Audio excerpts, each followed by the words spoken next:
Pakistan's plight continues. 3 months after the floods first hit, towns and villages are still cut off by the water. Down on the ground, the devastation is clear to see. In these pictures, filmed for ITV News Central in the Balochistan province this week, fields are still submerged under feet of water, while roads to bring in much-needed aid are almost impossible to pass. Millions of people are affected, and the area as big as size of Britain is underwater, still underwater. We want people to think that this is not 1 week or 1 month thing. Only in this small district where I am in, 1,600 people have lost their life. Trucks loaded with aid supplies are starting to reach those in need, with this donation being overseen by Solihull GP Dr. Adeel Riaz. When we first spoke to him in September, he told us he wanted to raise £1,500. He's since handed over a cheque of more than £500,000 for the flood relief effort. That money is being used to fund this vast tent village. In partnership with other disaster relief agencies, it's one of 2 set up by Midlands-based charity Aghosh UK. It's become a temporary lifeline for families whose lives have been washed away. Today was quite an emotional day for me, meeting the volunteers here, and actually some of the volunteers have lost their houses. Some of their family members are unwell, admitted in hospital, but they're giving day and night working here. And I think me sitting in Birmingham in a cozy place, going to work, driving on nice motorways, I don't have any problem with clean drinking water. Regular supplies of fresh water, shelter and medicine are provided to the camp's 1,000 residents, though volunteers are having to help their own. Many families are homeless.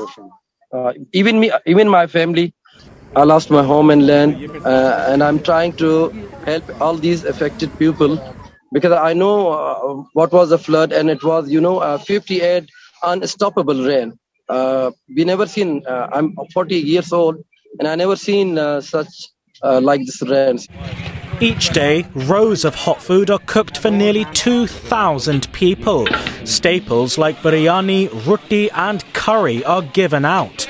For communities unable to travel to the temporary tent villages, bags are packed up and piled up in vans, ready to be distributed among those in need.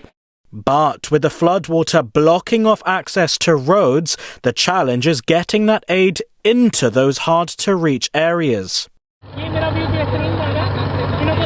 Dr. Riaz's team have been using boats to ship in aid to those trapped communities. This journey across what used to be arable land for cattle, now entirely submerged. It's thought 750,000 animals have died in the floods across the country. The team soon arrive on the outskirts of Dadu district, where homes have been encircled by the floodwater. The fate of the villagers here is one experienced by so many others across Pakistan. While the rain may have stopped, the clean-up operation is far from over. The problem now is happening that the families are in the tents, and the men, these are the villagers who come here regularly. They come in the morning because they obviously have been living in the tent, which is not a normal life. So now they have come back here and they repair their houses. They're working with their bare hands to repair the houses so that they can bring their families back as soon as the water level recedes. They can't bring their children, they can't bring their families back here at the moment. Obviously, there's no road contact, so it's just like a little island in the middle of flooded water. There's no clean drinking water available here, and obviously there's no shelter. So they usually come here in the morning because it's still really hot, although it's October, but we're touching 40 degrees at the moment here. Travelling to several hard-hit areas, Dr. Riaz surveys the damage, noting that school children are amongst the worst to have suffered, having had their future prospects wiped away. There were about 60 to 70 girls who used to study here, and their dreams obviously have been washed away with this flood, which is also a horrific aspect of this disaster that has affected many, especially when it comes to girls' education. So these areas have already been lacking behind. So the literacy rate of this district, it has been one of the lowest in the Pakistan. So only 11% of people were educated in this district, and that obviously leads to poverty and all the other problems that they face.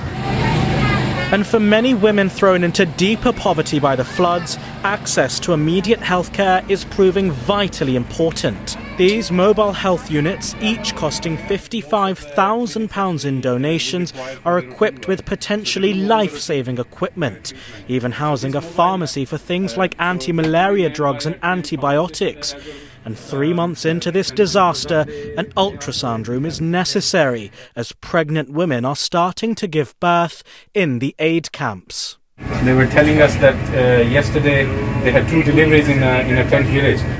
While it seems almost cruel that new life enters a world devastated by a biblical environmental disaster, Dr. Riaz and his team hope that donations from the Midlands can only help ease some of Pakistan's pain. Raheem Rashid, ITV News.